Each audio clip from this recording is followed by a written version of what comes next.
வணக்கம். Welcome to கதை திரட்டு audio books.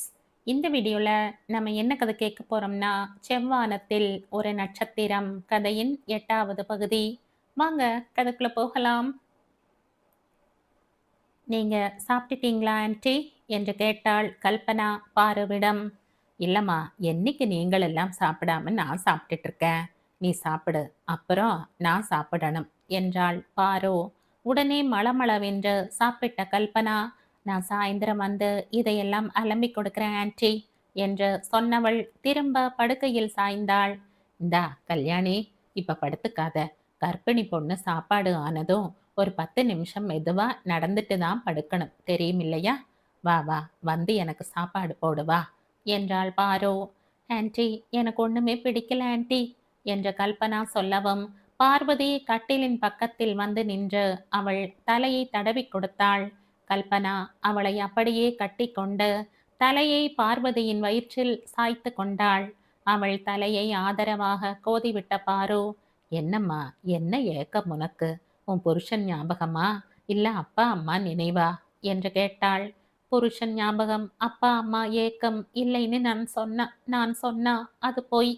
அப்பா அம்மாவை இத்தனை நாளா ரொம்ப நினைக்கவே இல்லை. ஆனா இப்ப இப்ப கொஞ்சம் தோணத்தான் செய்யறது என்றாள் கல்பனா. என்ன, இன்னைக்கு உனக்கு 7ஆம் மாசம் பிறக்குது.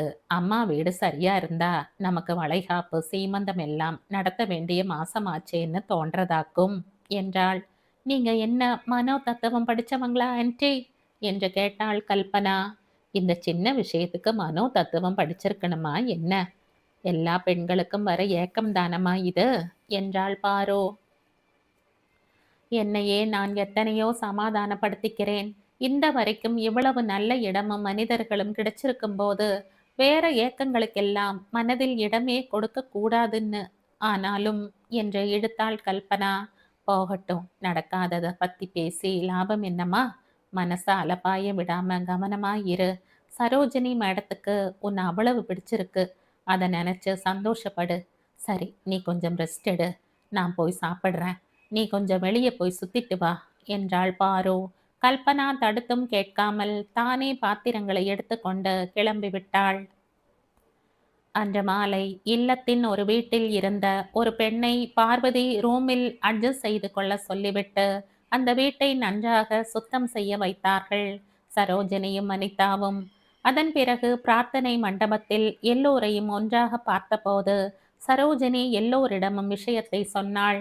இன்னைக்கு நம்ம இல்லத்துக்கு புதுசா 2 பேர் வரப்போறாங்க. யாருன்னு தெரியுமா? என்னுடைய மாமாவும் அவரின் மனைவியும் தான். இருவரும் ரொம்ப நல்லவங்க. மாமா என்னோட அம்மாவின் ஒண்ணு விட்ட அண்ணாதான். ஆனால் எங்களோடெல்லாம் ரொம்ப நெருக்கமாகவே இருப்பார். அவருடைய பிள்ளையை நன்னா படிக்க வச்சாங்க. ஸ்கூல் ஃபர்ஸ்ட், காலேஜ் ஃபர்ஸ்ட்னு படிச்சவனை அமெரிக்காவில் நாசாவில் வேலை கொடுத்து கூட்டிக் கொண்டு விட்டார்கள். மாமாவையும் மாமியையும் கூட்டிப் போக அவர்கள் பிள்ளையும் மருமகளும் தயார்தான். ஆனால் இவங்களுக்கு அமெரிக்க வாழ்க்கை, அந்த குளிர் எதுவும் ஒத்துக்கொள்ளல, பிடிக்கவும் இல்ல. அதனால நான் பார்த்துக்கிறேன்னு சொல்லிட்டேன். நம்ம இல்லத்திலும் இதுவரை பெரியவங்க யாரும் இருந்ததில்லை. ஆண்களும் இங்க தங்கினதில்லை. ஆனாலும் என்னை சேர்ந்தவங்க துணை இல்லாம இருக்க வேண்டாமேன்னு தான் இங்கேயே வர சொல்லிட்டேன். இதனால இன்னும் ஒரு லாபம் என்னன்னா, நம் இல்லத்திற்கு ஒரு பெரிய தொகையை நன்கொடையாகவும் கொடுக்கறாங்க. நாளைக்கு அந்த தம்பதிகள் இங்க வராங்க. அதனால பார்வதி ஒரு பாயசம் வச்சு நல்ல சமையலா பண்ணிடுமா. ஏதாவது சாமான்கள் வேணும்னா வாங்கி வர சொல்லு. கொண்டு வந்து விட அவங்க பிள்ளையும் மருமகளும் வராங்க. அவங்களையும் சாப்பிட சொல்லணும். நாளைக்கு அந்த பெரியவங்க வந்ததும் அவங்க காலில் விழுந்து எல்லோரும் ஆசீர்வாதம் வாங்கிக்கோங்க. ஏன்னா அந்த பெரியவர் வயசு 85, அவர் மனைவியின் வயசு 79. எனக்கு அவங்க நம்மளோடவே இருக்க போறாங்கங்கிறது ரொம்பவே மகிழ்ச்சியா இருக்கு என்று நீளமாக பேசி முடித்தாள். எல்லோரும் கைதட்டி தங்கள் மகிழ்ச்சியை தெரிவித்துக் கொண்டார்கள். மறுநாள் காலையில் இருந்தே எல்லோருக்கும் ஒரு எதிர்பார்ப்பு. காலை 11 மணி அளவில் அந்த பெரிய கார் வந்து இல்லத்துக்குள் நுழைந்தது. காரின் அருகே போய் அவர்களை வரவேற்றாள் சரோஜினி. வனிதா கொடுத்த 2 மாலைகளையும் அவர்களுக்கு அணிவித்து பின் அவர்களின் பிள்ளை மருமகளுக்கு பூச்செண்டுகள் கொடுத்து வரவேற்றனர். அந்த வயது முதிர்ந்த தம்பதிகளுக்குத்தான் என்ன ஒரு ராஜகலை கம்பீரம்! கூடவே ஒரு கனிவையும் அவர்கள் பார்வையில் உணர முடிந்தது. எல்லோருமாக பிரார்த்தனை கூடத்திற்கு போய் அந்த மூதாட்டியை விளக்கேற்ற வைத்து சுவாமியையும் பின் அந்த தம்பதிகளையும் வணங்கி எழுந்தனர். அதன் பின் அவர்களை அவர்களுக்காக தயார்படுத்திய சிறிய வீட்டிற்கு அழைத்து சென்று அமர வைத்தனர். அவர்கள் இருவரையும் பார்த்தால் யாரும் அந்த வயசினை சொல்ல முடியாது. 65ம் 55ம் தான் என்றே சொல்லத் தோன்றும். சற்று நேரம் சரோஜினி அவர்களுடன் பேசிக் கொண்டிருந்த பின் அவர்கள் பிள்ளையும் மருமகளும் கொஞ்சம் பாயசம் மட்டும் சாப்பிட்டுவிட்டு கிளம்பிவிட்டனர். புறப்படும் போது எல்லோரும் சூழ்ந்திருக்கும் போதேதான் அந்த பெரியவரின் பிள்ளை ராஜன் சொன்னார். சரோஜினி அக்கா, இப்ப நீங்க மட்டும் எங்க அப்பா அம்மாவின் பொறுப்பை ஏத்துக்கலைன்னா நான் என்ன பண்ணியிருப்பனோ தெரியாது. நான் இவங்களுக்காக என் அமெரிக்க வேலையை கூட விட தயாராகத்தான் இருந்தேன். ஆனா அப்பா தான், நீ கண்டிப்பா போயிட்டு வா, அங்க நிறைய விஷயங்கள் கத்துக்கோ. ஆனா கண்டிப்பா 2-3 வருஷங்கள் கழிச்சு இந்தியா வந்துடணும். இந்த அனுபவத்தை நம் தாய் நாட்டுக்குத்தான் அர்ப்பணிக்கணும். பொருளாதார ரீதியா உனக்கு திருப்தி இல்லாட்டாலும் உன் சேவை நம் இந்திய நாட்டுக்குத்தான் பயன்படணும் என்றார். எனக்கு இவர்களை தனியே விட்டுவிட்டு போக கொஞ்சம் கூட இஷ்டமே இல்லை. ஆனா இங்கு வந்து பார்க்கறச்சே நீங்க என்னை விட இவங்களை நன்னா கவனிச்சுப்பீங்க என்ற நம்பிக்கை உண்டாகிவிட்டது. அதற்கு எங்கள் மனமார்ந்த நன்றி அக்கா என்று சொல்லி முடிக்கும்போது ராஜன் கண்ணில் நீர் நிறைந்து விட்டது. நீ கவலைப்படாம போயிட்டு வாப்பா, நாங்கள் எல்லாம் இருக்கோம். நான் மட்டும் என்று இல்லை, இங்குள்ள எல்லோருமே மிகவும் பாசமா இருப்பாங்க. அடிக்கடி போன்ல பேசு, அதுவே அவர்களுக்கு மிகவும் தெம்பாக இருக்கும் என்றாள் சரோஜினி. அக்கா, எப்ப செலவுக்கு பணம் வேணும்னாலும் கேளுங்க, தயக்கமே வேண்டாம். அப்பா அம்மா செலவு என்னை சேர்ந்தது. தவிர இல்லத்திற்கு வேணுமானாலும் எந்த சமயத்திலும் உதவ தயாராயிருக்கேன் என்றார் ராஜன். ராஜனும் அவர் மனைவியும் அப்பா அம்மாவையும் சரோஜினியையும் வணங்கினர். பின் திடீரென்று நினைத்து கொண்டவர், அடடா மறந்தே போன, இங்கு இருப்பவர்களுக்கெல்லாம் இனிப்பு வாங்கிட்டு வந்தேன் என்றவர் தன் டிரைவரை கூப்பிட்டு அதையெல்லாம் எடுத்து வர சொன்னார். நிறைய இனிப்பு பண்டங்கள், 4 கூடை பழங்கள் எல்லாவற்றையும் கொண்டு வந்து வைத்தார் டிரைவர். அப்பாவையும் அம்மாவையும் கட்டி தழுவி முத்தங்கள் பரிமாறிக்கொண்ட பின் பிரிய மனமில்லாமல் இருவரும் கிளம்பிவிட்டனர். பாட்டிதான் விம்மி விம்மி அழுது விட்டாள். சரோஜினி அவரை அணைத்து சமாதானப்படுத்தினார். கார் கிளம்பி சென்றதும் சரோஜினி பக்கத்தில் இருந்த ஒரு பெண்ணை கூப்பிட்டு, ஐஸ்வர்யா, தாத்தாவையும் பாட்டியையும் அவங்க வீட்டுக்கு அழைச்சிட்டு போமா என்றாள். அந்த பெண் அவர்களை அவர்களுக்காக ஒதுக்கப்பட்ட வீட்டிற்கு அழைத்து சென்றாள். அந்த பெண் ரொம்பவே சமர்த்து. கேட்ட கேள்விக்கு அழகாக சுட்டியாக பதில் சொல்லும். இந்த நேரம் அவர்களுக்கு இது தேவை என்பதாலேயே சரோஜினி இந்த பெண்ணை தேர்ந்தெடுத்து அழைத்து போக சொன்னாள். கூடவே கல்பனாவையும் இன்னொரு பெண்ணையும் அனுப்பினாள். சாமான்களை அவர்கள் விருப்பப்பட்டால் பிரித்து அடுக்க உதவி செய்யுங்கள் என்றாள். அந்த வேலையை அப்புறம் பார்த்துக்கலாம் என்று பாட்டி சொல்லிவிட்டதால் அந்த பெண் உடனே திரும்பிவிட்டாள். கல்பனா பாட்டியுடன் பேசிக் கொண்டிருக்கிறாள் என்றும் சொன்னாள். அவளுக்கு தன் பாட்டியை பார்த்தது போல் இருந்திருக்கும் என்று சரோஜினி நினைத்து கொண்டாள். தாத்தாவிடமும் பாட்டியிடமும் எல்லோருமே நன்றாக ஒட்டி கொண்டு விட்டார்கள். தாத்தா தனக்கு தெரிந்த ராமாயண மகாபாரத கதைகளை மாலை வேளைகளில் எல்லோருக்கும் சொல்ல, பாட்டி ஸ்வெட்டர் பின்ன, மணிகளில் வயரில் கூடை பர்ஸ் பண்ணவெல்லாம் தெரியாதவர்களுக்கு கற்றுக் கொடுத்தாள். கல்பனா கர்ப்பிணி என்பதால் அவளிடம் அவர்கள் சற்று கூடுதலாகவே அன்பை சொரிந்தார்கள். கல்பனா தன் ஓய்வு நேரத்தில் எல்லாம் அவர்களுடனேயே இருந்தாள். தாத்தாவும் அவளுக்கு +2வில் தெரியாத பாடங்களை எல்லாம் சொல்லிக் கொடுத்தார். மொத்தத்தில் பெயருக்காக நல்வரவு நல் உறவு என்றெல்லாம் இல்லாமல் நிஜமாகவே தாத்தா பாட்டியின் வரவு நல்வரவாகவும் அவர்கள் உறவு நல்ல உறவாகவும் அமைந்துவிட்டது. 2 நாட்களாகவே வனிதா அக்கா கடைக்கு போய் வருகிறேன் என்று நகரத்திற்கு போய் வந்து கொண்டிருந்தாள். என்னக்கா, நான் ஏதாவது செய்யணுமா என்று கல்பனா கேட்டதற்கு, ஒண்ணுமில்லம்மா, உனக்கு மாசம் ஆயிண்டு வரது, நீ ரொம்ப அலட்டிக்காதே என்று சொல்லிவிட்டாள். அன்று வெள்ளிக்கிழமை காலையிலேயே வாசலில் ஏதோ அரவம் கேட்க, தான் ரொம்ப நேரம் தூங்கிவிட்டோமோ என்று எழுந்து விளக்கை போட்டு மணி பார்த்தாள் கல்பனா. 5 மணிதான் ஆகியிருந்தது. வாசலில் பெண்களின் பேச்சு குரல் கேட்க வாசல் கதவை திறந்தால் 2 பெண்கள் வாசலில் பெரிதாக மா கோலம் போட்டு கொண்டிருந்தார்கள். குட் மார்னிங் கல்யாணி அக்கா என்றனர் இருவரும் அவளை பார்த்ததும். குட் மார்னிங் வாணி பாமா, என்ன விசேஷம் இங்க இத்தனை சீக்கிரம் இவ்வளவு பெரிய கோலம் என்று கேட்டாள் கல்பனா. தெரியலக்கா, மேடம் தான் போட சொன்னாங்க என்றார்கள் இருவரும் ஒரே குரலில். சரி என்று உள்ளே போன கல்பனா வனிதாவை பார்த்தால் அவள் படுக்கையில் இல்லை. கிச்சனில் விளக்கெரிந்தது. காஃபி போட்டு கொண்டிருந்த வனிதாவை, என்னக்கா நீங்க என்னை எழுப்பியிருக்க கூடாதா, நான் போட்டிருப்பனே காஃபி என்றாள். அதனால் என்னம்மா, பரவாயில்ல, நீ போய் பல் தேய்ச்சு முகம் கழுவிக்கிட்டு வா, காஃபி சாப்பிடலாம் என்றாள் வனிதா. அடுத்து டேப் ரெக்கார்டரில் நாதஸ்வர இசையை பரவ விட்டாள். கல்யாணி காஃபி சாப்பிட்டு விட்டு வந்ததும் வாணி பாமா இருவரும் வந்து, கல்யாணி அக்கா வந்து இங்க உட்காருங்க, உங்க காலுக்கு நலுங்கு இடணும் என்றார்கள். என்னம்மா இதெல்லாம் என்று இவள் கேட்க, அதெல்லாம் அப்புறமா சொல்றோம், இப்போ நீ கோலம் போட்ட பலகையில உட்காரு என்றாள் வனிதா. அக்கா, என்னக்கா இதெல்லாம், நீங்க சொன்னாதான் நான் உட்காருவேன் என்றாள் கல்பனா. அதற்குள் ஜெமினி பாட்டி என்னும் ஜானு பாட்டி அங்கே வந்து விட்டாள். ஏமா வனிதா, நான் தான் நலுங்கு வச்சு எண்ணெய் வைத்து விட வரேன்னு சொல்லி இருந்தனே, என்னை கூப்பிடக்கூடாதாம்மா? நலுங்கு வைக்கட்டும், அதற்குள்ள உங்களை கூப்பிடலாம்னு நினைச்சேன் பாட்டி என்றாள் வனிதா. உட்காருமா கல்யாணி, இன்னைக்கு உனக்கு பூச்சூட்டி வளைகாப்பம் பண்ண போறோம் என்றாள் வனிதா. எதுக்குக்கா உங்களுக்கு இந்த சிரமம் எல்லாம் என்ற முகத்தில் செம்மை படர கேட்டுக்கொண்டே பலகையில் உட்கார்ந்தாள் கல்பனா. ஜெமினி பாட்டி அவளுக்கு பாட்டு பாடி நலங்கு வைத்து எண்ணெயும் தலைக்கு வைக்க மங்கள ஸ்நானம் ஆயிற்று. ஒரு ஆயா தணல் கொண்டு வர சாம்பிராணி போட்டு தலைமுடியை உலர்த்தி விட்டனர் வாணியும் பாமாவும். வெளியே வந்த கல்பனாவிடம் ஒரு புது புடவையும் ரெடிமேட் பிளவுஸும் கொடுத்து போட்டுக்கொள்ள சொன்னாள். சரியாக அந்த நேரம் அங்கு வந்துவிட்ட சரோஜினி, எதுக்குமா எனக்கு இதெல்லாம் வேற செஞ்சு கஷ்டப்படுறீங்க என்று நிஜமான சங்கடத்தோடு கேட்டாள் கல்பனா. என்ன நீ, ஒரு கர்ப்பிணி பெண்ணுக்கு வளகாப்பு பூச்சூட்டல் நடத்தி சந்தோஷப்படுவது ஒரு கஷ்டமா? சின்ன பொண்ணா லட்சணமா, நாங்க சொல்றது கேளுமா என்றாள் சரோஜினி. போமா, புடவையை கட்டி கொண்டு வா என்றாள் ஜெமினி பாட்டி. போய் புடவையை கட்டி கொண்டு வந்த கல்பனாவுக்கு வனிதா கொடுத்த சுட்டி மற்றும் அவள் வெளியே போகும்போது எப்போவாவது போட்டு கொள்ளும் தங்கம் போல் ஜொலிக்கும் சாதா நகைகள் சிலவற்றை போட்டு விட்டார்கள்.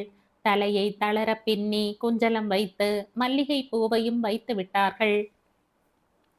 முகத்தில் லேசாக பவுடர் போட்டு மை தீட்டி அழகான பெரிய திலகம் வைத்து கொண்டு வெளியே வந்த கல்பனாவை பார்த்தால் ஏதோ வானத்தில் இருந்து ஒரு தேவதையே வந்து இறங்கிவிட்டது போல் இருந்தது. ஆம், அந்த ஆகாச கலர் புடவை அவளுக்கு அத்தனை அழகாக இருந்தது. அவளை பார்த்ததுமே பாட்டி மை கொண்டு வர சொல்லி கன்னத்தில் ஒரு பொட்டு வைத்து விட்டாள். கல்பனாவை மணையில் உட்கார வைத்து பூச்சூட்டலை ஆரம்பித்தார்கள். அதற்குள் அங்கு மணைக்கு முன் வெற்றிலை பாக்கு பழம் மாலை பூ என்று எல்லா வஸ்துக்களும் எடுத்து வைக்கப்பட்டு விளக்கும் ஏற்றி வைத்திருந்தார்கள். மணையில் அமர்ந்த கல்பனாவுக்கு பாட்டி சந்தனம் குங்குமம் இட்டு மாலையை போட்டு தலையில் ஒரு துண்டு பூ வைத்தாள். அடுத்தது வேறு யார் வைக்கலாம் என்று சரோஜினி கேட்க, எல்லோருமே வைக்கலாம், இதில் பேதம் என்ன என்றாள் பாட்டி. நான் வைக்கலாமா என்று சற்று சந்தேகமாக சரோஜினி கேட்க, என்ன சந்தேகம் உனக்கு? உன்னை விட அவளுடைய நன்மையை நினைக்கிறவர்கள் யார்? நன்னா வை என்றாள் பாட்டி. சரோஜினி, பார்வதி, வனிதா இன்னும் 3 பேரும் செய்ய 7 பேர் ஆகியது. இப்போது நிறைய கண்ணாடி வளையல்களை வனிதா கொண்டு வைத்தாள். வரிசையாக எல்லோரும் கல்பனாவுக்கு வளையல் அணிவித்தனர். அதற்கப்புறம் ஜெமினி பாட்டியில் இருந்து ஐஸ்வர்யா வரைக்கும் எல்லோரும் வளை அடுக்கி கொண்டார்கள். தெரிந்தவர்கள் 2 பாட்டு பாடினார்கள்.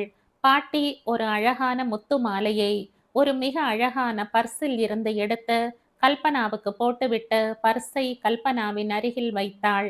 அதை கையில் எடுத்து பார்த்த கல்பனாவுக்கு கண்கள் கலங்கிவிட்டன. ஆம், அந்த பையில் ஹைதராபாத்தின் மிக பெரிய முத்துக்கடையின் பெயர் இருந்தது. சரோஜினியை அவள் தற்செயலாக பார்க்க, உன்னை அடுக்கிக்கோ என்கிற மாதிரி உதட்டின் மேல் கை வைத்து கண்களை விழித்து எச்சரித்தாள் சரோஜினி. அதை உடனே புரிந்து கொண்ட கல்பனா தன்னை சிரமப்பட்டு கட்டுப்படுத்தி கொண்டாள். ஆரத்தி எடுத்தான பின் கல்பனா எழுந்து ஜெமினி பாட்டி, சரோஜினி, பார்வதி, வனிதா உட்பட அத்தனை பெரியவர்கள் கால்களையும் தொட்டு வணங்கி ஆசீர்வாதம் பெற்று கொண்டாள். அதன் பிறகு வனிதா எல்லோருக்கும் ஸ்வீட் கொண்டு வந்து கொடுக்க எல்லோரும் டிஃபன் சாப்பிட போனார்கள். அன்று பகல் உணவும் மிக விசேஷமாக செய்திருந்தார்கள். பாட்டி நல்ல சமயத்துக்கு இங்கு வந்து சேர்ந்தார் இல்லையா என்றாள் வனிதா. அதற்குள் கல்பனா அந்த பர்ஸை எடுத்து பார்த்து கொண்டிருப்பதை கண்ட சரோஜினி, ரொம்ப சாரி கல்யாணி, உன் விஷயத்தை ஒரு மாதிரி மாமிக்கு சொன்னேனே தவிர நீ ஹைதராபாத்தில் இருந்து வந்தாய் என்று சொல்லவில்லை. அதனால் தான் பாட்டி இந்த பர்ஸை கொடுத்திருக்கிறாள். நானும் பார்க்கவில்லை. பாவம், நீ கண் கலங்கிட்ட. மறந்துடுமா, கூடுமானவரை பழையது எல்லாம் நினைச்சுக்காத. எனக்கு தெரியும், சொல்ற அளவு இதை செய்யறது சுலபம் இல்ல. வா, வந்து புடவை மாத்திக்கோ, டிஃபன் சாப்பிட போகலாம் என்றாள். வாயை திறக்காமல் புடவையை மாற்றிக்கொண்டு டிஃபன் சாப்பிட போனாள் கல்பனா. அவளுக்கு ஒன்றுமே வேண்டி இருக்கவில்லை. ஆனால் மற்றவர்கள் வருத்தப்படுவார்களே என்றும், இனிமேல் தான் சாப்பிடுவது தனக்காக மட்டுமே அல்ல என்ற அறிவும் தூண்ட ஏதோ கொஞ்சம் கஷ்டப்பட்டு சாப்பிட்டு வைத்தாள். போமா, போய் கொஞ்ச நேரம் ரெஸ்ட் எடுத்துக்கோ என்றாள் வனிதா. போய் கட்டிலில் படுத்தாள் கல்பனா. கண்ணை மூடியவளுக்குள் பழைய நினைவுகள் அழைக்காமலே வந்து அலை மோதின. கண்களின் ஓரங்களில் நீர் கசிய அவள் படுத்து கிடந்த கோலம் ஒரு அழகான அப்சரசுடைய ஓவியம் புகைப்படிந்து பாழடைந்து கிடந்தது போல் இருந்தது. அந்த முத்துச்சரம் அவளுக்குள் எழுப்பிய கொந்தளிப்பிற்கு எல்லையே இல்லை. அவளுடைய போன பிறந்த நாளன்று ரவி ஆபீஸுக்கு லீவு போட்டிருந்தான். காலையில் சிக்கட் பள்ளி கோவிலுக்கு போய் வந்த பிறகு இவளை சார்மினாரில் பிரபலமான ஒரு முத்து கடைக்கு அழைத்து போனான். கல்பனா, நல்லதா ஒரு முத்து செட் செலக்ட் செய்து கொள் என்றான். பின் அவனே சோக்கர் என்று சொல்லவும் மாடிக்கு போக சொன்னார்கள். சோக்கர் என்றால் கழுத்தை ஒட்டி போட்டு கொள்வது. மாடியில் கடை பையன் என்ன விலையில் வேண்டும் என்று தெலுங்கில் கேட்கவும் ரவி சொன்ன விலையை கேட்டு அதிர்ந்து போனாள் கல்பனா. இங்குதான் ரூபாய் 250 இருந்து ரூபாய் 25,000 வரைக்கும் என்ன விலையில் வேண்டுமானாலும் முத்துக்கள் கிடைக்குமே. அவசரமாக, ஏங்க, எதுக்கு இத்தனை விலையில முத்து எடுத்து போட சொல்றீங்க என்று கேட்டாள். இத பார், 100, 200 விலையில் கிடைக்கும் முத்துக்களை போடும் கழுத்தா இது? நான் சொல்லும் விலையில் வாங்கி போட்டால் உன் கழுத்து எப்படி ஜொலிக்கும் தெரியுமா? ஆனால் உனக்கு வைரத்தில் மாலை செய்து போட வேண்டும் என்பதுதான் என் ஆசை. என்ன செய்வது?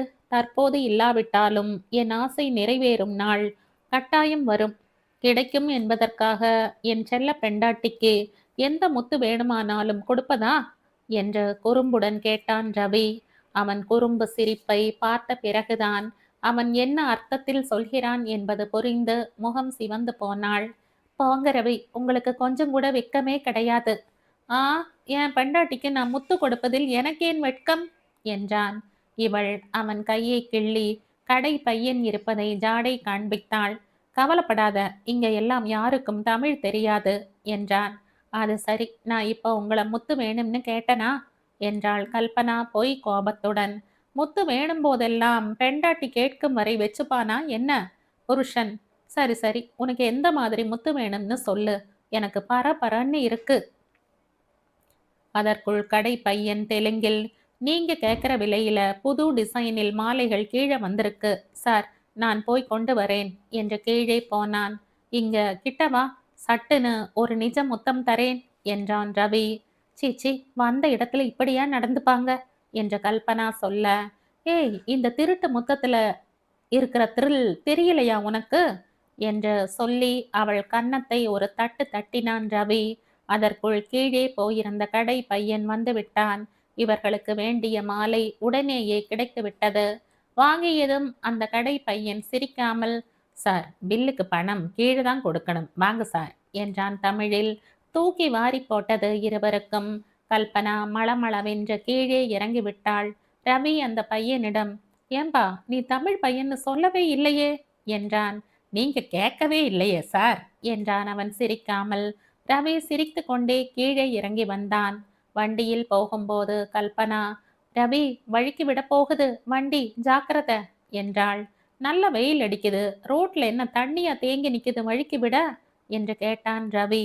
வழிகிறதே அசடு, அதில் தான் வழுக்கப் போகிறதுன்னு சொன்னேன் என்று சொன்னாள் கல்பனா. வீட்டுக்கு வா, உன்னை கவனிச்சுக்கிறேன் என்ற ரவி வண்டியை விரட்டினான். அத்தனை ஆசையாக இருந்த அவன் எதற்காக தன்னை அப்படி விட்டுவிட்டு போனான்? என்ன கஷ்டம் வந்தால்தான் என்ன? நான் கூட துணையாகத்தானே இருந்திருப்பேன். என்னை விட்டு விட்டு போக எப்படி மனது வந்தது என்று எண்ணமிட்டபடியே கண் அயர்ந்து விட்டாள். வயிற்றுக்குள் குழந்தை வளைய வரும்போதெல்லாம், நாளைக்கு இந்த குழந்தை வந்து என்னை கேட்குமே, என் அப்பா எங்கே என்று என்ன பதில் சொல்வேன் என்றெல்லாம் தோன்றும். சாயந்தரம் புது புடவையை தேய்த்து மடிக்க ஆரம்பித்தாள். இவர்களுக்கெல்லாம் தான் என் மேல் எத்தனை அன்பு! என்றைக்கு என்ன செய்து இந்த நன்றி கடனை தீர்க்கப் போகிறேன் என்று நினைத்து நினைத்து நெகிழ்ந்து போனாள். மேசையின் மேல் அந்த முத்தாரத்தை வைத்திருந்த பர்ஸ் இருந்தது. அந்த மாலையை கழற்றி அதில் வைக்கட்டும் என்று வனிதா தான் வைத்திருக்க வேண்டும். அதை எடுத்து அதனுள் மாலையை வைக்கும்போது கடையின் பெயரோடு சார்மினார் என்ற எழுத்து இருந்ததையும் கவனித்தாள். அது அவளை பழைய ஞாபகத்துக்கு திரும்ப இழுத்து சென்று விட்டது, அவளை சித்திரவதை செய்ய. அன்று அந்த முத்து மாலையை வாங்கிய பின் சார்மினார் மேல் ஏறினார்கள். படிகளில் அவனை உரசி உரசி ஏறும்போது த்ரில்லிங் ஆகத்தான் இருந்தது. இத்தனைக்கும் வீட்டில் சுதந்திரமாக இனிமையான வாழ்க்கை நடத்துபவர்கள்தானே. அவன் எப்போதும் சொல்வான், என் பெண்டாட்டிதான் உலகத்தில் பேரழகி, அவள் என் சொந்தம் என்று கத்தி கத்தி சொல்ல வேண்டும் என்ற உணர்ச்சி உன்னுடன் நடக்கும் போதெல்லாம் தோன்றுகிறது என்று. அவன் எப்போது இதை சொன்னாலும் இவள் உடனே அதற்கு தப்பாமல் சொல்லும் பதில் இது. நீங்க மட்டும் அழகல குறைச்சலாக்கும். கண் நிறைஞ்ச கணவனோடு மனசும் நிறைஞ்சு வாழற என்கிட்ட நீங்க ஒண்ணும் பொண்டாட்டி பெருமை பேச வேண்டாம். என் புருஷன் இன்னும் உசத்தியாக்கும் என்று. அன்றைக்கே சார்மினார் உச்சிக்கு போனதும், இங்கிருந்து பார்த்தா உன் கணவனின் ஊர் எத்தனை அழகு என்று தெரிகிறதாடா செல்லம் என்றான். அழகாத்தான் இருக்கு என் புகுந்த ஊர். ஆனா என்று வேண்டுமென்றே இழுத்தாள். என்னடி இழுக்கிற என்றான் ரவி விஷமம் சொட்ட. ஆ, என்ன டீ போட்டு பேசுறியா என்றாள் கல்பனா. அப்படித்தாண்டி டீ போட்டு பேசுவேன். நம்ம பெரியவங்க எல்லாம் மனைவியை அப்படித்தான் கூப்பிட்டாங்க. அப்ப நானும் உன்னை டா போட்டு பேசுவேன் என்றாள் இவள். பேசுடி என் செல்ல கிளியே. என்ன டீ போட்டதுக்கு இப்போ சாரி சொல்லணும், அப்பத்தான் நான் உன் கூட பேசுவேன். நீ பேச்ச மாத்தாத. உன் பிறந்த ஊர் அழகா இல்ல புகுந்த ஊர் அழகா? சொல்லிட்டு வேற பேசு என்றான். இந்த ஊர் பரவாயில்ல, ஆனா எங்க ஊரோட அழகு இதுக்கு வராது. போய் சொல்லாத. என்னோட இருக்கும்போது இந்த ஊர் ரொம்பவே அழகா தெரியல உனக்கு என்று கேட்டு அவள் கன்னத்தை கிள்ளினான். ஆ, வலிக்கிறதுடா என்றாள் கல்பனா. அங்கிருந்த சிலர் இதை பார்த்துவிட்டு சிரித்து கொண்டே போய்விட்டார்கள். இவர்களும் வேறு பக்கம் திரும்பி எதையோ பார்க்க ஆரம்பித்தார்கள் அசடு வழிய. ஆனாலும் விடவில்லை ரவி. இந்த நிமிஷம் எனக்கு என்ன தோன்றுகிறது தெரியுமா? என் பெண்டாட்டியை அப்படியே கைகளில் தூக்கி கொண்டு இங்கிருந்து ஒரு ரவுண்ட் ஆகாசத்தில் பறந்து சுற்றி வரவேண்டும் போல் இருக்கிறது என்று சொல்லி அவள் இடையை அணைத்து கொண்டான். ப்ளீஸ் ரவி, போதும், நம்மள துரத்தி விட போறாங்க என்றாள் கல்பனா. கூடுமானவரை அவனையும் பழைய வாழ்க்கையையும் நினைக்க கூடாது என்று நினைக்க நினைக்க அந்த நினைவுகளே அவள் மனதில் விஸ்வரூபம் எடுக்க இவளுக்கு மிகவும் ஆயாசமாக இருந்தது.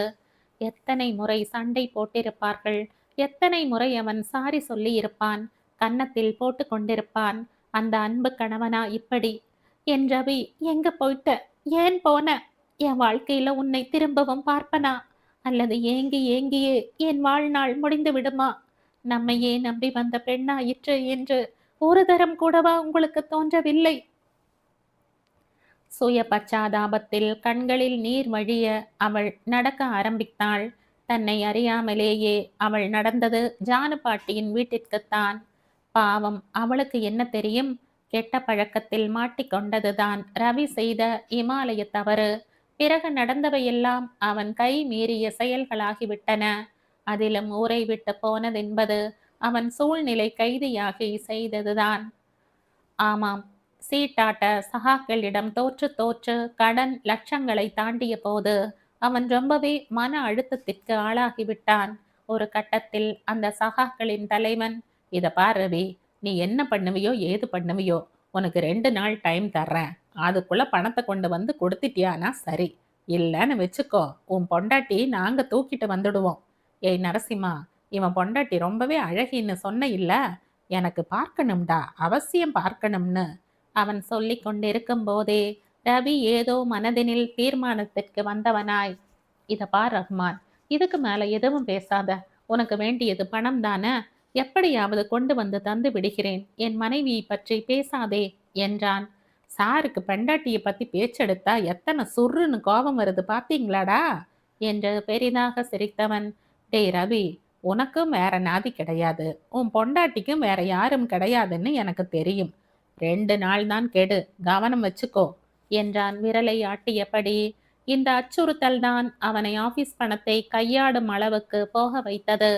பணத்தை இவன் கொண்டு வந்து கொடுத்ததுமே அவர்கள் யூகித்து விட்டனர், இது ஆபீஸ் பணமாகத்தான் இருக்கும் என்று. 4 கேள்விகளில் ரவி ஒத்துக்கொண்டு விட்டான். சரி சரி, உன் பொண்டாட்டியை நாங்க தொட போறதில்ல, ஆனா உங்க ஆபீஸ் கம்ப்ளைண்ட் கொடுக்கும், நீ இந்த பணத்தை உன் பொண்டாட்டிக்காக செலவழித்து விட்டாயின்னு தான் போலீஸ் நினைக்கும். அதனால உன் பொண்டாட்டியும் போலீஸ்ல மாட்டிக்குவா. அவங்க அவளை நல்லாவே பார்த்துப்பாங்க. போ போ என்றான் ரகுமான். ரவிக்கு அடிவயிற்றில் பகீரென்றது. இத்தனை பெரிய தொகையை புரட்டுவதென்பது நடக்காத காரியம். தான் அங்கிருந்து போய்விட்டால் நிச்சயமாக உமா சேகர் உதவியோடு கல்பனா தன் அம்மா வீட்டுக்கே போய்விடுவாள். தன்னை நெருங்கும் ஆபத்தில் இருந்து தப்பித்து விடுவாள் என்று யோசித்துத்தான் மனதை கல்லாக்கிக் கொண்டு எங்கேயோ போய்விட்டான் என்பதுதான் உண்மையில் நடந்த கதை. தான் அவளை தொடர்பு கொண்டால் கூட அது அவளுக்கு ஆபத்தை விளைவிப்பதாகும் என்று நினைத்துத்தான் அவளை தொடர்பு கொள்ளவும் இல்லை. போகட்டும், அவள் அம்மா வீட்டிற்கு போகட்டும், என்ன சற்று கடுமையாக திட்டுவார்கள், ஆனால் சேர்த்து கொண்டு விடுவார்கள். மேலும் அவள் வயிற்றில் கரு இன்னும் அதிகம் வளரவில்லை. அதனால் அதை கலைத்துவிட்டு வேறு கல்யாணம் செய்து கொண்டு அவளாவது நிம்மதியாக இருக்கட்டும் என்று நினைத்தான். ஆனால் அவள் அம்மா வீட்டு மனிதர்கள் நாட்டை விட்டே போய்விட்டது அவனுக்கு எப்படி தெரியும்? ஜெமினி பாட்டியோடு கல்பனாவிற்கு நன்றாகவே ஒத்து போனது. கல்யாணி தனக்கு நேரம் கிடைக்கும் போதெல்லாம் பாட்டியின் வீட்டிற்கு போய் விடுவாள். பாட்டி சில நாட்கள் கல்யாணிக்கு தலை பின்னி விடுவாள், பாட சொல்லி கேட்பாள். இவளும் தாத்தாவிற்கு ஏதாவது புத்தகங்கள் படித்து காண்பிப்பாள். அவரும் சில வேளைகளில் +2 பாடங்களில் இவளுக்கு இருக்கும் சந்தேகங்களை போக்குவார். நீ படித்து கொண்டே இரம்மா, பிறக்கும் குழந்தை உடனே ஸ்கூலுக்கு போக தயாராக இருக்கும் என்பார்.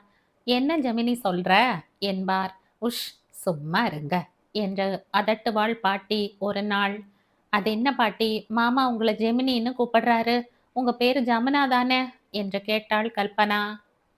ஆமாம்மா, என் பெயர் ஜமுனா தான். அவருக்கு ரொம்பவும் பிடித்து பார்த்த சினிமா ஜெமினியின் சந்திரலேகா. அதில் வரும் டி.ஆர். ராஜகுமாரி மாதிரி நான் இருக்கேன்னு தமாஷ் பண்ணுவார். அதனால் என் பெயரை சுருக்கி ஜானுன்னு கூப்பிட்டு இருந்தவர் ஜெமினின்னு கூப்பிட ஆரம்பிச்சுட்டார் என்றாள் வெட்கத்துடன். உண்மைதான் தாத்தா, பாட்டியை பார்த்தால் அசப்பில் அப்படித்தான் தெரிகிறது என்றாள் சிரித்து கொண்டே. இவள் அங்கு போகும்போதெல்லாம், என்ன சொல்றா உன் பிள்ளை என்று கேட்டுக்கொண்டே இவளை வரவேற்பாள் பாட்டி. இவளுக்கு அதுவே பெரிய சந்தோஷமாக இருக்கும். அவ்வப்போது, என் கண்ணே பட்டிடும் போல அழகு சொட்டை இருக்கடி பொண்ணே என்று திருஷ்டி சுற்றி போடுவாள். ஒவ்வொருவரும் தங்கள் சொந்த பெண்ணை போல இவளை பார்த்து கொள்ள டாக்டர் சொன்ன தேதி நெருங்கலாயிற்று. கல்பனாவிற்கு ரொம்பவே பயமாக இருந்தது. பாட்டியின் மடியில் தலையை புதைத்து கொண்டு, பாட்டி எனக்கு ரொம்ப பயமா இருக்கு பாட்டி என்றாள். என்னடா கண்ணு பயம், உலகத்துல இருக்கிற கோடானு கோடி பேரும் இப்படி பிறந்தவர்கள் தானேம்மா, பயம் என்பதே கூடாது, கடவுளை வேண்டிக்கோ, எல்லாம் நல்லபடியா நடக்கும் என்று பாட்டி தைரியம் சொன்னாள். பாட்டி சொன்னபடி எப்போதும் ஸ்லோகங்கள் சொன்னபடி அம்பிகையை வேண்டிக் கொண்டே நேரம் கழித்தாள் கல்பனா. டாக்டர் சொன்னபடி கூடுமானவரை மன உளைச்சல் தரும் எந்த யோசனைகளையும் அண்ட விடாமல் பார்த்து கொண்டாள். டாக்டர் சொன்ன நாள் ஆகிவிட்டது. அவரிடம் கேட்டதில், கவலைப்பட வேண்டாம் சரோஜினி, ஒரு 2 நாள் முன்னாடி பின்னாடி ஆகும், நாளைக்கு இங்கே கொண்டு வந்து சேர்த்துடுங்க. போன வாரம் கூட பார்த்திருக்கனே, எல்லாம் நார்மலா இருக்கு என்றாள். பாட்டியும் இதைத்தான் சொல்லிக் கொண்டே இருந்தாள். பாட்டி கூட இருந்தது ரொம்ப நிம்மதியாக இருந்தது சரோஜினிக்கு. இதற்கு முன்பேயும் இந்த இல்லத்தில் எத்தனையோ குழந்தைகள் பிறந்திருக்கின்றன. ஆனால் மற்றவற்றைப் போல இந்த பிரசவத்தை நார்மலாக சரோஜினியால் எடுத்துக்கொள்ள முடியவில்லை. கல்பனா மீது தனியாக பாசம் கொண்டவளாயிற்றே, ரொம்பவே கவலைப்பட்டாள். மறுநாள் ஆஸ்பத்திரிக்கு பாட்டி சரோஜினி இருவரும் கூட வர கல்பனா புறப்பட்டாள். புறப்படும் முன் பாட்டி தாத்தா கல்பனாவை ஆசிர்வதித்து விபூதி குங்குமம் இட்டு வேப்பிலையை தலையில் வைத்து அவளை புறப்பட செய்தார்கள். நெகிழ்ந்து போய்விட்டாள் கல்பனா. உணர்ச்சி வசப்படக்கூடாது, தைரியமாக இருக்க வேண்டும் என்று சொன்னாள் வனிதா. ஆஸ்பத்திரிக்கு போய் 3 மணி நேரத்தில் வலி எடுத்து அதிகம் அவஸ்தை கொடுக்காமல் பிறந்து விட்டாள் கல்பனாவின் பெண். பெண்ணா என்று கேட்ட கல்பனாவை கடிந்து கொண்டாள் சரோஜினி. என்ன கேள்வி இது சுரத்தில்லாம? பெண்கள் தான் பிரியும் செலுத்துபவர்கள், பெண்கள் தான் விவேகிகள். நல்லபடியா ஆரோக்கியமா உன்ன மாதிரியே ரொம்ப அழகா பிறந்திருக்கு. சந்தோஷப்படுவியா? என்னவோ பெண்ணான்னு கேட்கிறையே என்று 3ஆம் நாள் அவளை வீட்டுக்கு அனுப்பவும் வனிதாவின் வீட்டிலேயே பாட்டி போய் கல்பனாவுக்கு வேண்டிய சாப்பாட்டை பத்தியமாக செய்து போட்டாள். நாட்கள் ஓட குழந்தைக்கு பெயர் வைக்கும் நாளும் வந்தது. சின்னதாக ஒரு ஃபங்க்ஷன் பண்ணி குழந்தைக்கு தொட்டில் போட்டார்கள். அன்புதான் வாழ்க்கையின் அடித்தளம், அதுதான் முக்கியம். அதனால் பிரேமா என்று பெயர் வைக்கலாம் என்று சரோஜினி சொல்ல, போங்கக்கா, அது ரொம்பவே பழைய பெயரா இருக்கு, பிரீத்தின்னு வைக்கலாம் என்ற வனிதா சொல்ல, எல்லோரும் அதை ஒரே மனதாய் ஒப்புக்கொள்ள கல்பனாவின் குட்டி பாப்பா பிரீத்தி ஆனது. குழந்தைக்கு 3 மாதம் ஆனது. பேருதான் கல்பனாவின் குழந்தையே தவிர அது சாந்தி இல்லத்தின் செல்ல குழந்தையாகத்தான் வளர்ந்தது. அது அம்மாவிடம் வருவதே பசித்தால் மட்டும்தான். இந்த கொள்ளை அழகு குழந்தையுடன் இருக்க அதன் அப்பாவுக்கு கொடுத்து வைக்கவில்லையே என்ற எண்ணம் கல்பனாவுக்கு மட்டுமல்லாது எல்லோருக்கும் தோன்றியது. சரோஜினி கூட திரும்ப ரவியை தேட ஏற்பாடு பண்ணலாமா என்று கேட்டாள். ஆனால் கல்பனா வேண்டாம் என்று தீர்மானமாக மறுத்துவிட்டாள். அவளுடைய மனம் பூராவும் இப்போது குழந்தையை நல்லபடியாக வளர்க்கணும், அதற்கு தன்னை தான் முன்னேற்றி கொள்ள வேண்டும் என்பதில் தான் இருந்தது. நாட்கள் வாரங்களாகவும் மாதங்களாகவும் பின் வருடங்களாகவும் ஆக யாரை கேட்கின்றன? யார் வருத்தமாயிருந்தாலும், யார் மகிழ்ச்சியாக இருந்தாலும் சூரியன் உதிப்பதும் மறைவதும் நிற்கப் போகிறதா என்ன? இப்போது பிரீத்தி 3 வயது குழந்தை. முதலில் அவள் தவழ்ந்து வருவது, நிற்பது, நடப்பது, பேசுவது என்றெல்லாம் செய்தபோது கல்பனாவுக்கு மகிழ்ச்சியில் தலைக்கால் புரியவில்லை. ஆனால் அந்த மகிழ்ச்சியிலும் கூடவே வருத்தமும் தலை காட்டியது. கடவுள் தனக்கு எப்பேற்பட்ட குழந்தையை கொடுத்திருக்கிறார்! கொள்ளை அழகான குழந்தை. ரவிக்குத்தான் கொடுத்து வைக்கவில்லை இந்த குழந்தையுடன் இருக்க. அந்த குழந்தை தன்னை அம்மா என்று அழைக்கும் போது தான் அடையும் பேர் ஆனந்தத்தை தன்னுடன் சேர்ந்து அனுபவிக்க ரவி தன் அருகில் இல்லையே என்று தவித்து போனாள்.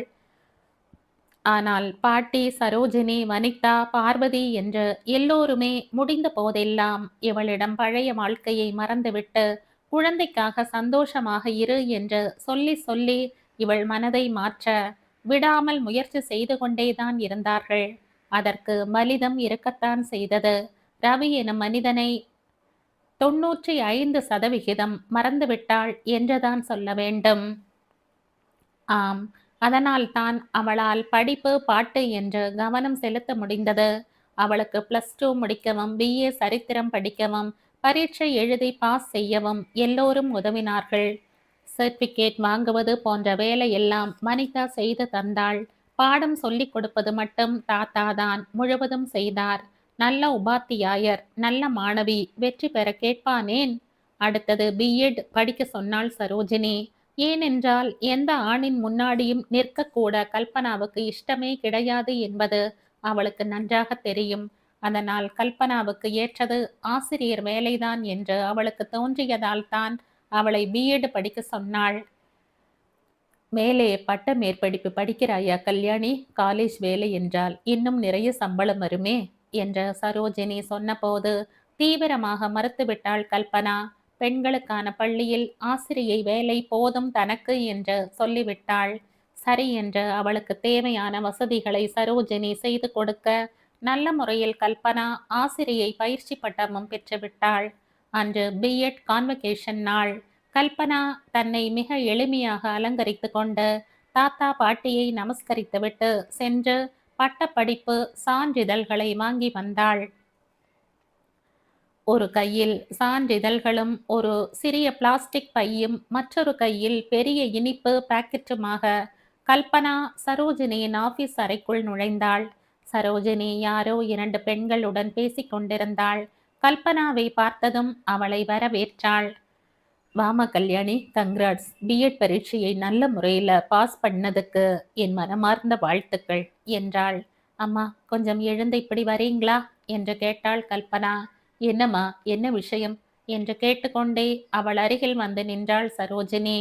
தன் கையில் வைத்திருந்த பிளாஸ்டிக் பையில் இருந்து கை நிறைய புஷ்பங்களை எடுத்து அவள் காலடியில் போட்டு தன்னுடைய சான்றிதழ்களையும் அவளின் காலடியின் வைத்து கீழே விழுந்து வணங்கினாள் கல்பனா.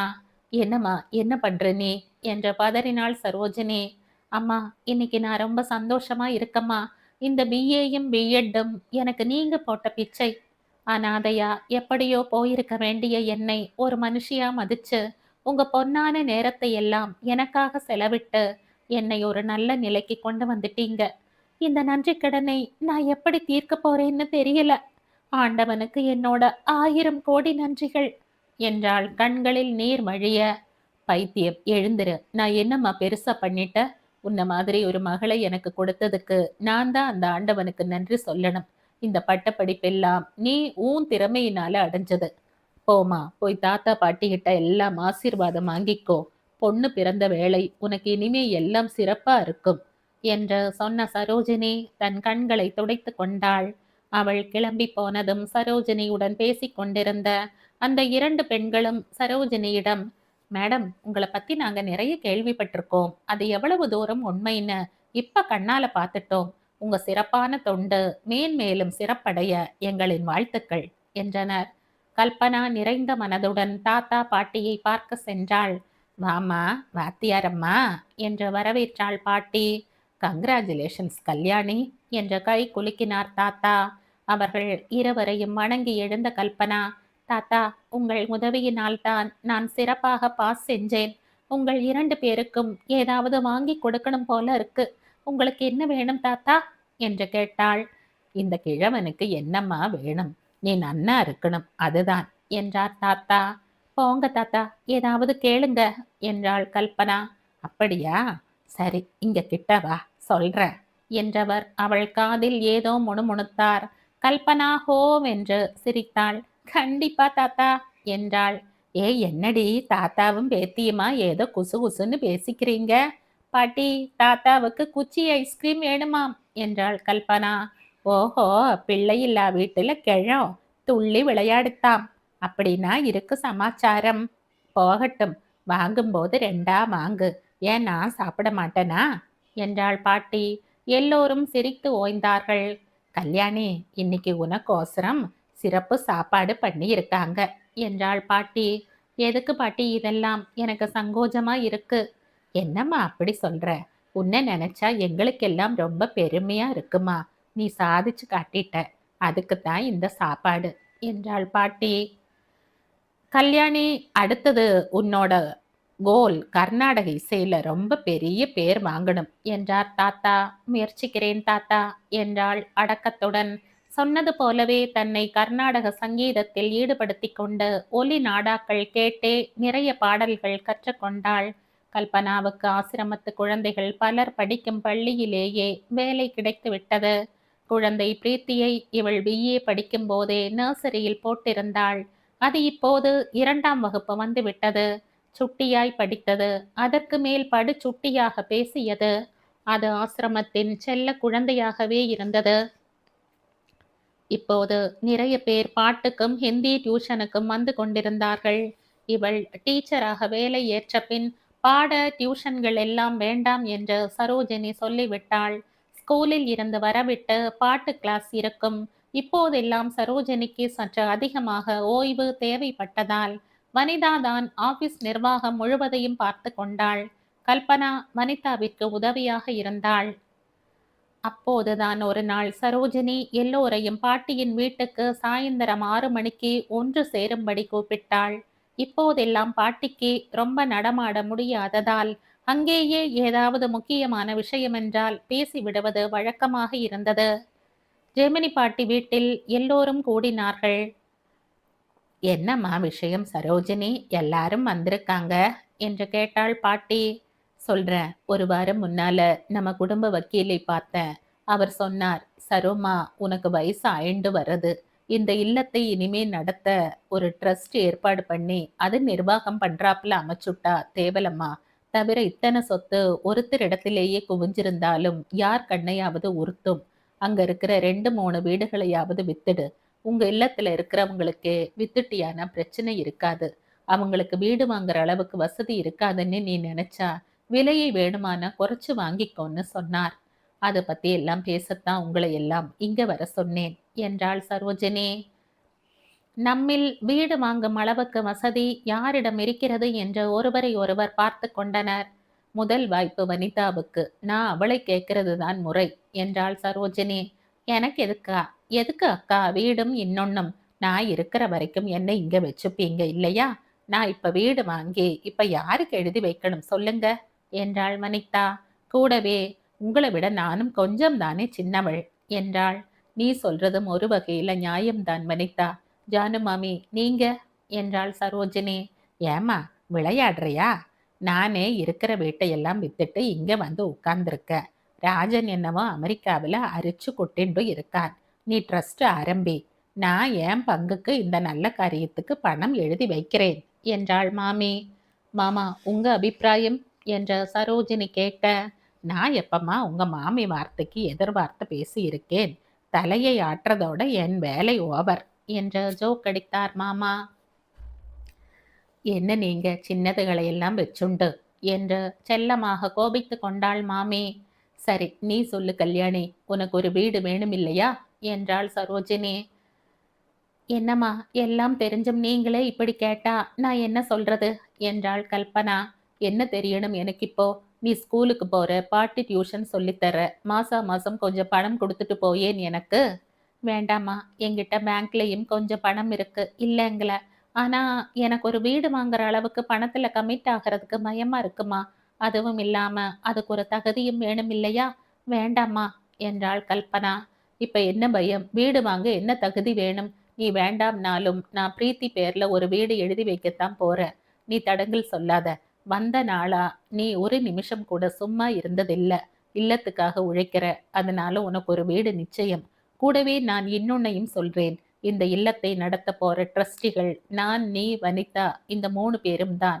உங்க 2 பேருக்கும் தான் இந்த இல்லத்தை பத்தி முழு விஷயத்திலையும் அனுபவம் இருக்கு. இந்த ஏன் எண்ணத்துல யாருக்காவது ஏதாவது ஆட்சேபனை இருந்தா தெரிவிக்கலாம் என்றாள் சரோஜினி. நாங்க எல்லோரும் உங்க இந்த முடிவை மனப்பூர்வமா ஆதரிக்கிறோமா என்றாள். இந்த என்றாள் பாமா. இந்த சொத்து உங்களுடையது. உங்க இஷ்டமானாலும் எங்களை கேட்குறீங்க, எங்களை எல்லாம் மதிச்சு கேட்குறீங்க. இந்த குணமும் மனசும் யாருக்கு வரும்? நீங்க என்ன தீர்மானம் செஞ்சாலும் எங்களுக்கு சம்மதம் என்றாள் பாமா. சரி, இன்னும் யாருக்கு வீடு வாங்கும் எண்ணம் இருக்கு சொன்னீங்கன்னா நான் தர தயார். பணத்தை எல்லாம் பத்தி கவலைப்படாதீங்க. நீங்க எல்லாரும் என் மனுஷங்க. உங்ககிட்ட என்ன கணக்கு? நான் யாருக்கு சேர்த்து வைக்கணும்? நீங்க எல்லோரும் சந்தோஷமா இருந்தா சரி. சொல்லுங்க, தயங்காம சொல்லுங்க என்றாள் சரோஜினி. மேடம் என்று இழுத்தாள் பார்வதி. சரி, பாருவுக்கு 1 என்றாள் சரோஜினி. பழனி, நீங்க என்ன சொல்றீங்க என்று டிரைவரை பார்த்து கேட்டாள் சரோஜினி. நீங்க ஆரம்பத்திலிருந்து எங்க வீட்டு மனுஷராவே இருக்கிறவர். நீங்களும் ஒரு வீடு எடுத்துக்கங்க. பணத்தை பத்தி எல்லாம் கவலைப்படாதீங்க.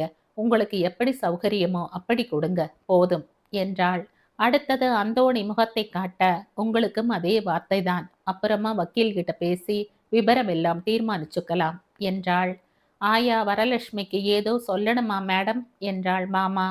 அப்போதிலிருந்து அவ தயங்கிக்கிட்டே இருக்கா. வரலட்சுமி, எங்கிட்ட என்ன தயக்கம் சொல்லு என்றாள் சரோஜினி. அம்மா, எனக்கும் ஆசை இருக்கு.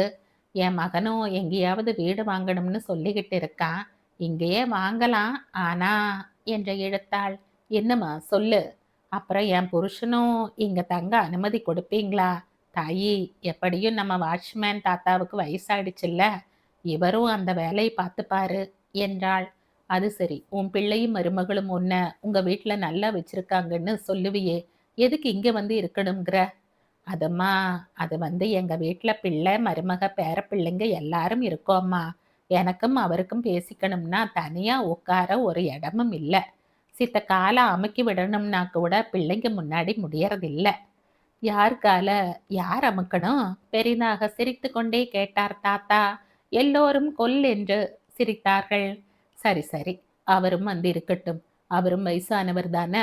12 வயசுக்கு மேற்பட்டவங்க 55 வயசுக்கு உட்பட்டவங்களை இங்க இருக்க சொல்றதுல எனக்கு சம்மதம் இல்ல என்றாள் சரோஜினி. எல்லோருமாக அவரவர் இடத்துக்கு நடக்கும்போது வனிதா கல்யாணியிடம் கேட்டாள். நீ பாட்டி இப்ப இருக்கிற இடத்த தானே எடுத்துக்க போற? இல்லக்கா, இப்ப நாம இருக்கிற இடத்த தான் எடுத்துக்கலாம்னு இருக்க. ஏம்மா, நம்ம வீட்டை விட அது கொஞ்சம் பெருசு இல்லையா? முல்லை கொடியும் அதுவுமா அந்த வீடு நல்லா இருக்கே. என்னை ஏன்னு கேட்காதீங்கக்கா, எனக்கு அந்த வீடு வேண்டாம் என்று தீர்மானமாக சொல்லிவிட்டாள் கல்பனா. அவளுக்குத்தானே தெரியும், அந்த வீட்டிற்கு போகும்போதெல்லாம் அவள் மனம் வலிப்பது அந்த முல்லை கொடியாலேதான் என்பது. ஹைதராபாத் போக வேண்டுமானால் கல்பனா தான் டிக்கெட் வாங்கணும். அவள் மனதிற்கென்ன டிக்கெட்டா வாங்கணும்? உமா, சேகர் வீட்டின் வாசலில் கேட்டுக்கு வெளியே ஒரு வேப்பமரம் இருந்தது. உள்ளே உமா வைத்திருந்த ஒரு முல்லை கொடி நல்ல பெரிதாக வளர்ந்து அந்த மரத்தை சுற்றி கொண்டு வாசலில் இருந்தே தொடங்கிய மாடிப்படி மற்றும் மொட்டை மாடி கைப்பிடி சுவரெல்லாம் ஆக்கிரமித்திருந்தது. கொல்லென்று அது நிறைய பூக்கும். ரவியும் கல்பனாவும் அவர்கள் வீட்டுக்கு போகும்போதெல்லாம், சேகர், நாம இங்கேயே உட்காரலாமே என்பான் ரவி. அந்த முல்லைக் கொடியின் கீழ் உட்கார அவனுக்கு அவ்வளவு பிடிக்கும். ஏய், கொசு கடிக்கிறதுடா, உள்ள போகலாம் வா என்று சில வேளைகளில் சேகர் கூப்பிட்டாலும் ரவி கேட்க மாட்டான். சில நாட்களில் சேகர் வந்திருக்க மாட்டான். இவர்கள் அங்கே போனால் உமா அவர்களை வாசலிலேயே உட்கார வைத்துவிட்டு, நீங்கள் பேசிக் கொண்டிருங்கள், எனக்கு உள்ளே கொஞ்சம் வேலை இருக்கிறது என்று போய்விடுவாள். அவள் வேண்டுமென்றே தான் போகிறாள் என்பது இவர்கள் இருவருக்கும் நன்றாகவே தெரியும். அவள் போனதும் ரவி, ஏய் கல்பனா, இந்த பூவை பாரு என்ற பூவை பறித்து அவளிடம் கொடுப்பான். கொடுக்கும் முன், என்ன மனம் பாரேன் என்பான். இவள் அதை வாங்கி நுகர்ந்து, நிஜமா இதன் மனம் மனதை நிரப்புகிறது என்று சொல்லி தன் தலையில் சூட்டிக் கொள்வாள். இவன் இன்னும் 4 பூக்களை பறித்து இவள் கைகளில் கொடுப்பான். அதையும் தலையில் சூடிக்கொள்வாள். ஆமா, இப்போ அந்த வாசனை உன் தலையில அப்படியே இறங்கி இருக்கான்னு. இரு, நான் பார்க்கறேன், இங்க வா என்பான். ரொம்ப அழகா இருக்கு உங்க விளையாட்டு, வந்த இடத்துல என்று அவள் செல்லமாக கோபித்துக் கொள்வாள். சில நாட்களில் இவள் முன் மாலையிலேயே அவர்கள் வீட்டுக்கு போனால் நிறைய பூக்களை பறித்து கொண்டு வருவாள். நெருக்கமாக தொடுத்து தலையில் வைத்துக் கொள்வாள். சாயந்தரம் ரவி வரும்போதே, எங்கே என் முல்லை ராணி, வீடே மணக்கிறதே என்று ஞாபகமாக கதவை சாத்திவிட்டு கைகளை விரித்தபடியே உள்ளே வருவான். இவள் அப்படியே இவன் விரிந்த கைகளில் புகுந்து அவன் நெஞ்சில் ஒட்டிக்கொள்வாள். அவளை சேர்த்து அணைத்தபடியே சோஃபா வரை நடந்து அங்கு உட்கார்ந்து அவளை தன் பக்கத்தில் இருத்திக் கொள்வான். அவள் தலையை தன் தோளில் சாய்த்து கொண்டு முகர்ந்து பார்த்து ஆனந்தப்படுவான். இருங்க, நான் இந்த பூவை எடுத்து உங்க கையிலேயே கொடுத்துடுறேன். மோந்து பார்த்து சந்தோஷப்படுங்க என்பாள் கல்பனா. அட மக்கு, அந்த பூக்கள் எல்லாம் உன் தலையில இருக்கிறதுனால அதுக்கு இவ்வளவு வாசனை என்பான். போதும் போதும், பொய்க்கு ஒரு அளவில்லையா என்று இவள் கேட்டாள். இல்லடா, அது உன் தலையில இருக்கிறதுனால தான் என்னை இவ்வளவு மயக்குது என்பான். அந்த முல்லை கொடியை பார்க்கும் போதெல்லாம் இது போன்ற நினைவுகளால் இவள் அவஸ்தைப்படுவதை யாரிடம் சொல்ல முடியும்? அது மட்டுமா, இவளுடைய பாட்டு கிளாஸில் ஒரு மாணவியின் அம்மா ஆசையாக கேட்டாளே என்று சொல்ல வல்லாயோ கிளியே என்ற பாரதியார் பாடலை சொல்லிக் கொடுக்க ஆரம்பித்து விட்டாள். அந்த பாடலில் ஆங்கோர் முல்லை செடி அதன் பால் செய்த வினை முற்றும் மறந்திட கற்றதென்ன என்று சொல்ல வல்லாயோன்னு ஒரு வரி வரும். அதை சொல்லிக் கொடுக்கும் போதே முதன் முறையே பிசிறு தட்டிவிட்டது இவள் குரலில். அதன் பிறகு அந்த பாட்டை ஆச்சு என்று இவள் ஒரு மாதிரி சொல்லிக் கொடுத்து முடிப்பதற்குள் இவள் திண்டாடி போய்விட்டாள். இப்படித்தான் ஒரு பாரதியார் பாட்டு ஜோன்புரி ராகத்தில் எல்லோரும் பாடுவது. அதை ஆசை முகம் மறந்து போச்சே என்று ஆரம்பிக்கும் போதே துக்கம் தொண்டையை அடைத்துவிடும். நிஜமாகவே அவன் முகம் இன்னும் கொஞ்ச நாளில் மறந்து விடுமோ? அதை யாரிடம் சொல்ல முடியும் என்றெல்லாம் நினைத்து நொந்து போவாள். மனதினுள் இனி சிருங்கார பாடல்களே பாடுவதில்லை, கூடுமானவரை என்ற முடிவெடுத்ததும் அப்போதிலிருந்துதான். பள்ளிக்கூடத்தில் வேலையும் சரி, கூட இருப்பவர்களும் சரி, மனதிற்கு ரொம்ப இதமாகவே இருந்தது. பெண்கள் மட்டுமே படிக்கும் பள்ளிக்கூடம், அதிலும் ஆசிரம குழந்தைகள் மொத்தமும் அங்கே படிப்பதனால் ஆசிரமத்திலிருந்து பஸ்ஸில் போய் பஸ்ஸிலேயே திரும்பி விடுவார்கள். இவள் 5ஆம் வகுப்பிற்கு கிளாஸ் டீச்சர். குழந்தைகள் எல்லோருக்கும் கல்யாணி டீச்சர். குழந்தைகள் எல்லோருக்கும் கல்யாணி டீச்சர் என்றாலே ரொம்ப பிடிக்கும். பிரீத்தியும் இவளுடனே வந்து திரும்புவதால் குழந்தையை பற்றிய கவலை இல்லை. வாழ்க்கையில் பெரிய தவறு செய்து முக்கியமானதை தொலைத்த தனக்கு இந்த நிம்மதியான வாழ்க்கை கிடைத்ததற்கு தான் முற்பிறவியில் எத்தனையோ புண்ணியம் செய்திருக்க வேண்டும் என்று நினைத்து கொள்வாள். ஏதோ வாழ்க்கை கஷ்டமில்லாமல் ஓடுவதே ஆண்டவனின் கிருபை என்ற மகிழ்ச்சி அடைவாள். ஸ்கூலில் வேலை பண்ணி கொண்டிருந்த உடற்பயிற்சி ஆசிரியை ஓய்வு பெற்றுவிட்டார். அவருடைய இடத்திற்கு புதிதாக ஒரு ஆசிரியர் வருகிறார் என்று பேசிக்கொண்டார்கள். எதற்கு ஆண் ஆசிரியர் என்று நினைத்தவர்கள் கூட அவர் பெயரை கேட்டதும் கவலைப்படுவதை நிறுத்திவிட்டனர். தெய்வ சகாயம் என்ற பெயராம் வருபவருக்கு. எல்லோரும் எதிர்பார்த்தபடி தெய்வ சகாயம் மாஸ்டர் வேலையில் சேர வந்துவிட்டார். ஆனால் அவரை பார்த்ததும் எல்லோருக்குமே ஒரு ஷாக் தான். அவர் வந்தது மோட்டார் சைக்கிளில். ஆள் பார்ப்பதற்கு ஜெமினி கணேசன் மாதிரி இருந்தார்.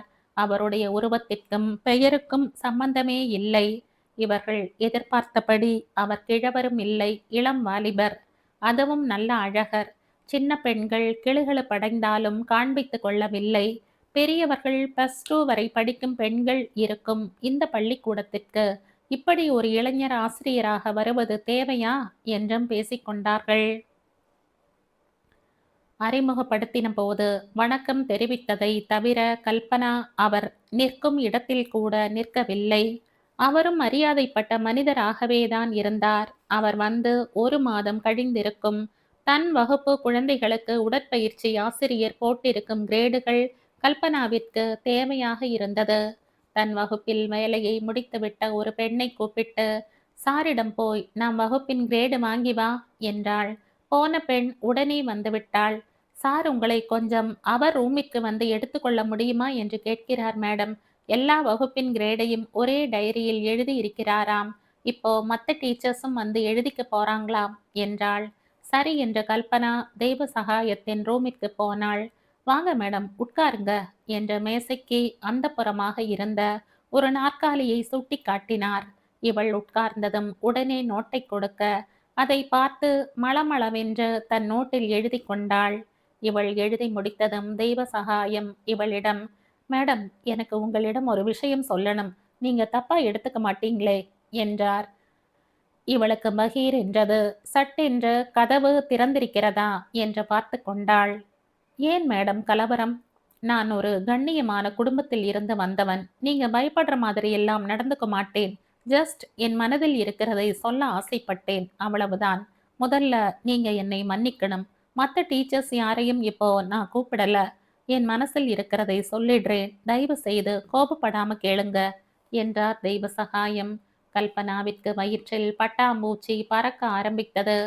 என் அம்மா அப்பாவிற்கு நான் ஒரே பிள்ளை. என்னை கல்யாணம் பண்ணிக்க சொல்லி எத்தனையோ நாட்களாக, ஏன் வருடங்களாக சொல்லி சொல்லி அம்மா அலுத்து போய்விடவே விட்டுட்டாங்க. எனக்கு வயசு 34 ஆகுது. எனக்கு கல்யாணத்தில் நாட்டமே இல்லை. ஆனா இந்த பள்ளிக்கூடத்துக்கு வந்து உங்களை பார்த்ததில் இருந்து எனக்கு கல்யாண ஆசை வந்திருக்கு. எனக்கு உங்களை பத்தி தெரியும், தெரிந்து கொண்டேன். கல்யாணமாகி ஒரு பெண் குழந்தை இருக்கு, கணவர் கூட இல்லை. நான் உங்களை கல்யாணம் செய்து கொள்ளணும்னா எங்க வீட்டுல எதிர்ப்பு இருக்காது, மாறாக சந்தோஷமே படுவாங்க. நான் கிறிஸ்டியன் என்கிறதுனால உங்களை மத விஷயத்துல ஒரு கட்டாயமும் படுத்த மாட்டேன். குழந்தை பிரீத்தி என் பொறுப்பு. என் பக்கத்தில் இருந்து சொல்ல வேண்டியதெல்லாம் சொல்லிவிட்டேன். நீங்க மெதுவா யோசிச்சு ஒரு நல்ல பதிலா சொல்லுங்க. வணக்கம் என்றார். அதற்குள் ரொம்பவே பதற்றத்தில் இருந்த கல்யாணி இதில் யோசிக்க ஒன்றுமே இல்லை என்று ஆரம்பித்ததும் தெய்வ சகாயத்திற்கு மகிழ்ச்சி எட்டி பார்க்க ஆரம்பித்தது.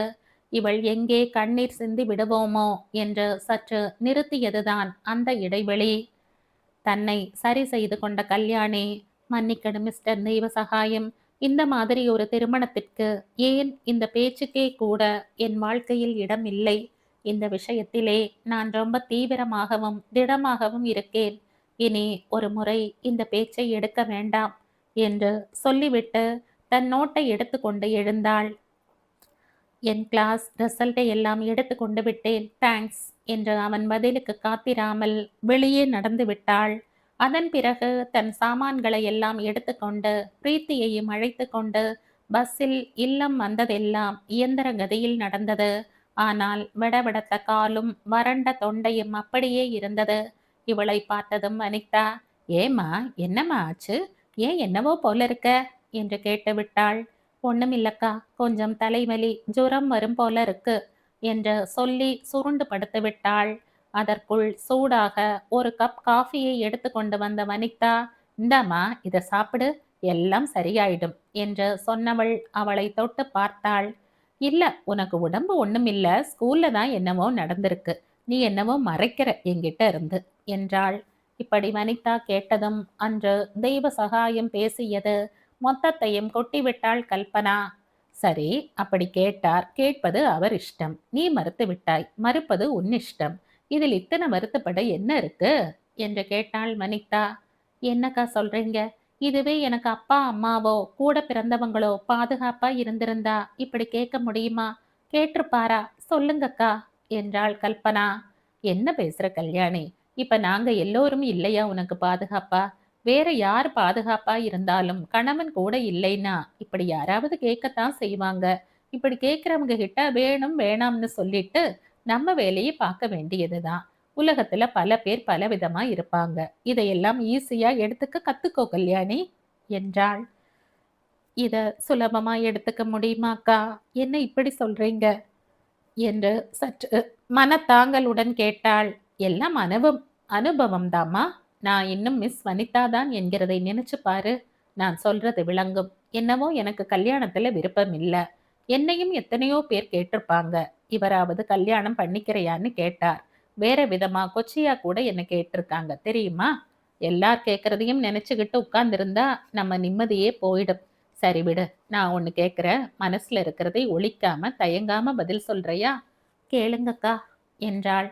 நிஜமாவே ஒரு நல்லவர் வந்து உன்னை பத்தி எல்லாம் தெரிஞ்சு உன்னை கல்யாணம் செய்து கொள்ள முன் வந்தா நீ ஒத்துப்பியா? உனக்கு விருப்பம் இருந்தா தாராளமா செஞ்சுக்கலாம். உலகம் எத்தனையோ மாறிண்டு வருது என்றாள் வனிதா. அவள் முடிக்கும் முன்பே, எனக்கு அந்த எண்ணம் இன்னைக்கும் இல்லை, என்னைக்கும் வராது, இது நிச்சயம் என்றாள் கல்பனா. சரி, ரவியை தேடணும்னு நினைக்கிறியா? முன்ன நீ வேண்டாம்னு சொன்னது எனக்கு தெரியும். இப்பவும் அதே அபிப்பிராயத்துல தான் இருக்கையா என்று கேட்டாள் வனிதா.